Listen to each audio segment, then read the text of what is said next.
Hey, can I let you in on a little secret? Empowered Mind Christian ICBT for OCD is going on sale for Memorial Day. This is a fully self-help course that you can start immediately to work on your OCD recovery. I have an ICBT workbook that helps you practice each of the skills that you will be learning in the self-help course. And if you want to find out all the latest details, you're going to want to subscribe to our email newsletter by going to carriebach.com.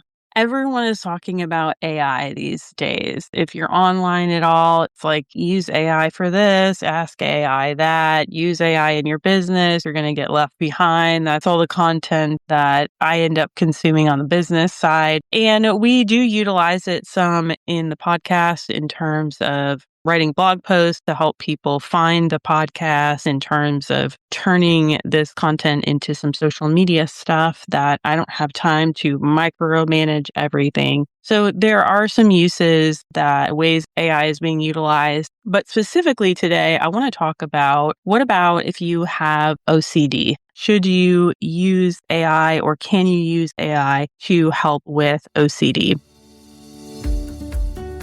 Welcome, OCD warriors, to the Christian Faith and OCD podcast, where we are all about reducing shame and stigma of struggling with OCD as a Christian, sharing hopeful stories, and replacing uncertainty with faith as you develop practical tools for greater peace.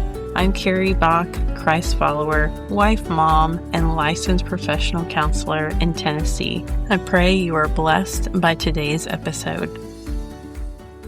I think it's really important that we talk about this because regardless of how you feel about AI, some people are very anti-AI, feel like it's using up water resources. Other people feel like it's making us dumber. Other people have certainly ethical concerns, and all of those things are valid. I'm not here to address all of that today. That's not the scope of this podcast. But I do want to talk about it in terms of the mental health space, because AI, whether we like it or not, is not going away. First, I want to talk about the mental health concerns that I see in regards to using AI. Number one is that AI should not be used in a time of mental health crisis. That is not what it's for. If you are contemplating suicide, for example, there are lawsuits going through the courts right now from teens who are using AI, and it did not flag or notify anyone that they were dealing with suicidal thoughts. And obviously, that's very problematic. Unfortunately, when we talk about things like regulations, what I often see is that bad things have to happen in order for regulations to occur. I think that's really sad. I think that we should be able to predict somewhat some of these things that are potentially problematic whenever we create new technology. I would hope that someone would give the foresight or the forethought to think, maybe this could happen, or what if someone discusses this? How are we going to handle it? So if you are actively suicidal, do not DM your favorite Instagram therapist. Do not DM me. Do not go on AI. What you need to do is call the emergency number in the US. That would be either a 911 or 988. If you're in another country, those numbers may be different, but I'm sure that you have the ability to access them. So don't use AI if you are actively in a mental health crisis, suicidal, homicidal, etc. Now, the second concern that I have is that AI has the potential to actually make your OCD worse. I even asked AI about this, about people using AI for their mental health, and here's what it said. I could reinforce the OCD cycle by becoming a digital compulsion. And if you're just asking for reassurance over and over, then that can become compulsive, right? Just the same thing as Googling, very similar. So if you're feeling uncomfortable and then you find yourself like reaching to talk to some type of chatbot or AI, then that is going to be a problem, and that could keep you kind of like going back. Of course, we know all of these digital things that are created, whether it's social media, whether it's AI, they're all about keeping you on it longer. If you have used some of these models, you'll notice that they always give you some type of prompt afterwards. It's like you ask your question, you give it the information that it might need to know to answer what you're looking for. And then it'll say, hey, and now I can do this for you. Or would you like me to show you that? And it just kind of continues the whole like usage cycle. So if you have obviously propensities to become obsessed with something, shall we say, like this is a potential danger that you might run into that you just want to be aware of when you're utilizing AI. And ultimately, that keeps you from doing the hard work that you need to do in your recovery to resist compulsions, to make sure that you don't have just the super easy access to digital reassurance. One thing that I've seen with clients who have given me information, say from AI, that they have been ruminating about, giving it a lot of information, here's what's been going on with me, is that it seemed to just reinforce the story that they've already been telling themselves or reinforce their negative process instead of being able to challenge them to think differently. This is huge because essentially going back to they want you to stay on there, AI has been trained to be very affirming of you. Never once have I put information in there about my business or about plans for marketing or things that I want to do. Never once has it said, Carrie, this is a really bad idea and maybe you shouldn't do that. This is where lovely humans come in and people that love you and hopefully really good mental health support, because we don't always need to be affirmed. And this is a huge piece with AI. Sometimes we need to be told that we're wrong.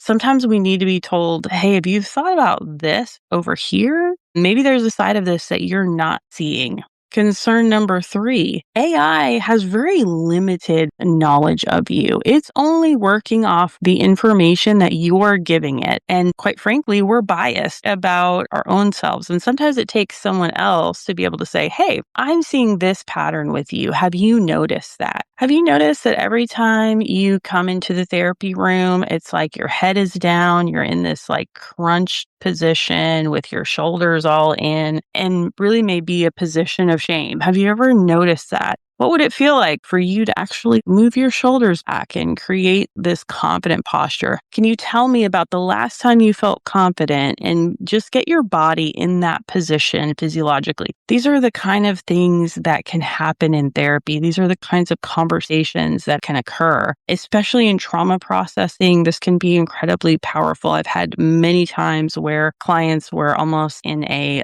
just a very enclosed position or a position of whether it was being inferior or just kind of this fetal helpless position. And then as they're moving through the trauma and moving through the processing of it, they're able to get into a more confident stance. And that can be just incredibly powerful for your brain and body to go, okay, now that I'm in the here and now, things are different. I was helpless or I was powerless in that situation, but now I'm not. There are other patterns that your therapist might point out, such as, hey, every time you come in here, you're complaining about what's going on around you with everybody else. I know I've had clients in the past that have been very overwhelmed, maybe by things that were happening in the world. Your therapist may need to point out that every time you get close to something painful, you make a joke about it. Some of you are laughing because you know that's you right now. Humor can be really helpful, but we also have to learn how to deal with sadness too.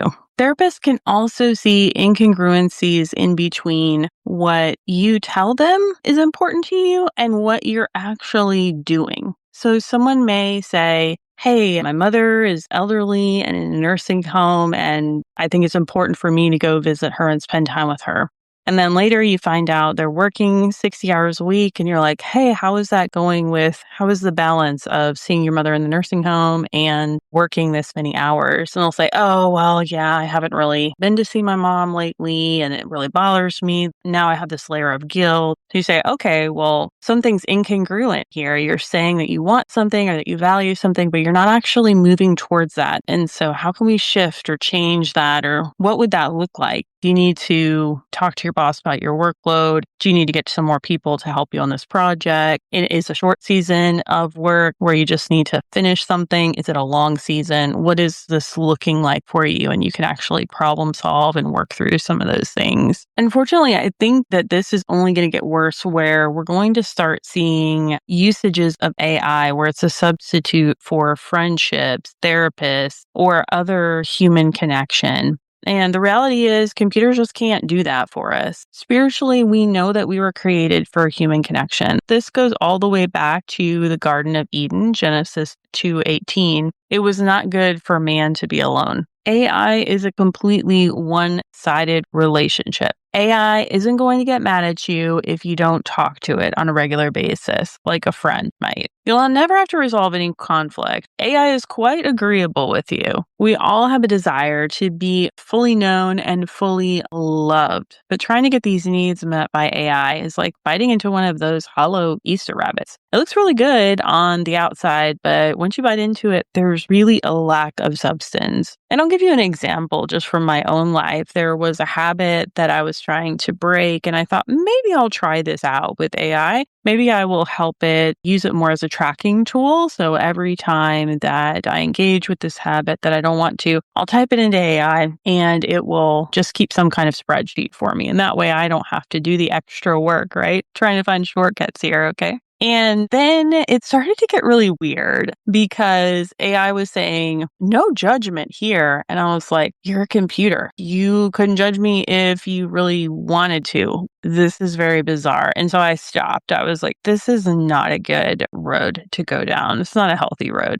In short summary, don't use AI to be your friend. Find safe people to be vulnerable with. Give them time and space to blossom and grow. Real relationships take work. Real relationships can't be one-sided. And there's risk there. And I think that's why so many people find AI appealing, right? Because there's no risk for them to get on there and use a chatbot or an app or something like that. We have to learn how to communicate with humans, even if it's super uncomfortable, even if it makes you anxious, even if you feel like, I don't know what I'm doing here. I think so many people are in that boat for a variety of reasons. We can't have true connection with other people without vulnerability. And with AI, you may feel like you're being vulnerable because you're talking to it about maybe vulnerable things. But if you're not really risking rejection, you're not really being vulnerable. And that's the thing that I want you to think about. How could you potentially use AI responsibly in regards to your OCD? Well, perhaps you could use it to reduce shame by receiving general OCD education. When you learn about OCD, about patterns, about other common struggles that other Christians with OCD experience, you're going to feel less stigma, less shame. That's one of the goals of this podcast because you realize that you aren't the only one dealing with this. And when you feel like or believe, hey, nobody else understands this, nobody else is going through this, OCD sometimes just feels weird. And it makes you feel like an outsider because people aren't talking about these types of struggles. It's not like going to the gym and talking with some other moms and they're all talking about their anxiety. Like that's a socially acceptable thing to struggle with. Or,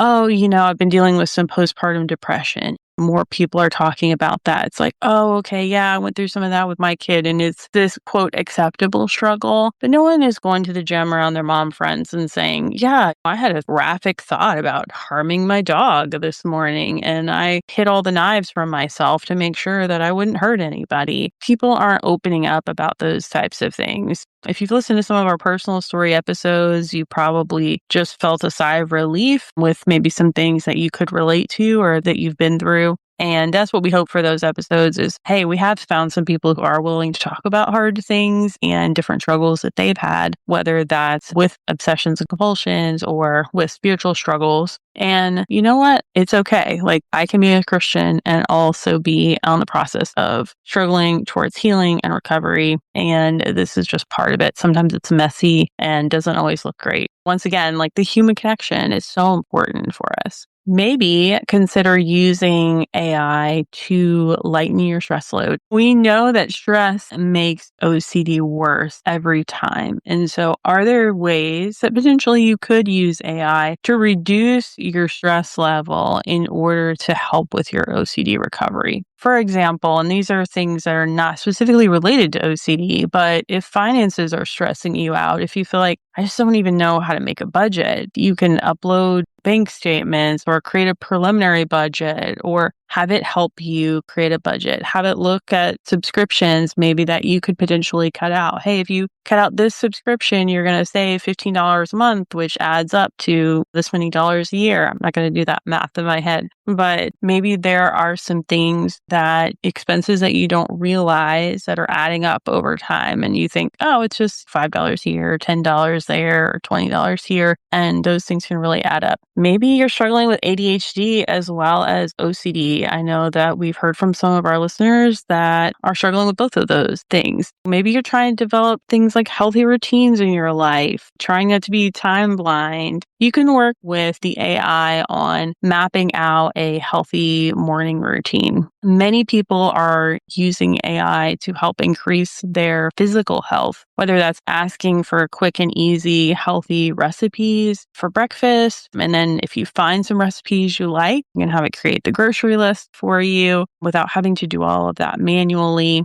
It can give you workouts. You tell it what equipment you have and how much time you have. It can point you to specific YouTube workout recommendations. All of these things don't necessarily help directly with the OCD, but they can lighten some of that stress load in order to help you feel a little bit better, to be able to have some time and energy to focus on your OCD recovery. I know that for me, one way I've used AI personally is with travel. Obviously, travel can be very stressful, and trying to get everything ready, there's always something that I end up forgetting. And I'm like, I didn't pack that. It wasn't on the list somehow. And the last couple times that I've gone anywhere, I've told the AI, like, hey, this is where I'm going. It knows the time of the year. It knows the weather. I tell it what I will be doing. It says, okay, maybe you can consider packing this for this specific purpose. I tell it things that I tend to forget all of the time. So it will tell me, hey, check these things the morning of to make sure that you have them. And it has really reduced a lot of my travel stress. Not that I travel a ton or anything, but it has helped in terms of getting ready for conferences and getting ready for family trips. Another way that AI may be able to help you with OCD is in terms of finding treatment help. Maybe you can put in there specific things that you're looking for in a therapist. Say, I am looking for a therapist with current openings. It may or may not be able to determine that, but you could say who advertises on their website that they are a Christian, who provides this specific type of therapy, who is within 20 miles of this major city, or who provides therapy online in my state. That's usually a little bit easier to find than specific regions. If you are struggling to find help and find treatment with your OCD, I just want you to know that help and support is out there. I have had people use AI to help find me, especially specifically in looking at intensive therapy sessions. And that's been interesting and really encouraging. I never thought that that would be occurring, but you just never know what's going to happen. And we have a lot of information or resources on the website about a variety of different things. At this point in time that I'm recording, I'm looking at complete revamp of the website. So by the time this comes out, probably won't have fully occurred yet, but it may be in process of being revamped. And if you're on our email list, you will be the first to know when things get mapped out. I really want to make it much easier for people to find resources for specific topics that they're looking for. With over 200 episodes I've recorded about a lot of different topics with different professionals, and people will say, hey, can you answer this question or talk about this? And we're able to say, yeah, go back. That's on on episode 202 or whatever it is. Or you may want to check out episode 195. I'm just making up numbers. I don't even know what are on those episodes. But the point is that we do have a lot of resources, and I would like to make those easier for people to find. We do currently have a search feature on the podcast breakdown, but we're going to make it even easier than that. Have different topical listing, search. I think that it's going to take advanced website knowledge from someone to be able to make that happen. But I'm just believing that it is going to happen at some point or another, so that if you're looking for specific things, that the website will be a really great resource hub for you to find previous episodes that might be able to help and support you on your OCD recovery journey. Certainly, I also have a great self-help course called Empowered Mind, and hint, it is going on sale for Memorial Day weekend. So if you're not on our email list, you can go to carriebach.com and sign up for the newsletter. Please make sure that you do that so that you do not miss out on that sale. This course has been a great opportunity for people who are on this bridge of looking to get into therapy. And hey, maybe I can't find a therapist in my area. Maybe the therapists in my area, they're all full and they have a 2 to 3 month waiting list. You can get through the course in 3 months. And then once you're able to get into therapy, kind of if there are loose ends that you need to wrap up or you need more personalized support for, that's a great opportunity. You will have saved yourself time and money and energy, and you'll be able to take all of that information from the workbook, the things that you've been working through, bring that and have someone else look at it for you. As I'm in the process of recording this, we are also revamping the workbook, and that is going to be a great standalone resource if you already have an ICBT therapist and you're looking to apply this more to your Christian walk and who God has created you to be, really focusing and leaning in on some Christian examples of how scrupulosity often plays out or other themes, and looking at how to get in touch with your real self from a Christian lens, which I think is absolutely huge. So definitely check out the course if you are looking for options, need further help and support on your OCD journey. If you've been trusting it all to AI or using AI for reassurance seeking, we can stop that today. We can hang that up and get to a healthier place in your OCD recovery. Thanks so much for joining me today, and come back next week where we'll have more of these conversations. Until next time, may you be comforted by God's great love for you. Christian Faith and OCD is a production of By the Well Counseling. This podcast is for informational purposes only and should not be a substitute for seeking mental health treatment in your area.